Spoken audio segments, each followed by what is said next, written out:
Hi, I'm Hannah from Sheet Leveler. Today I'll show you how to highlight an entire row when a due date is passed today in Google Sheets. Perfect for tasks, invoices, or project tracking. Let's jump in. First, select your full table. Click Format. Choose Conditional Formatting.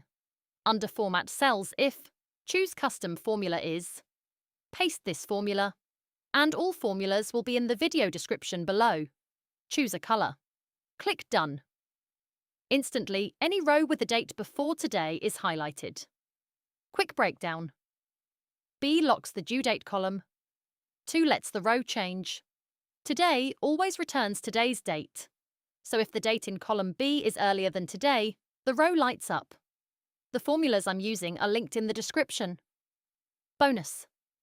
If you only want to highlight when a date exists, use. That's it.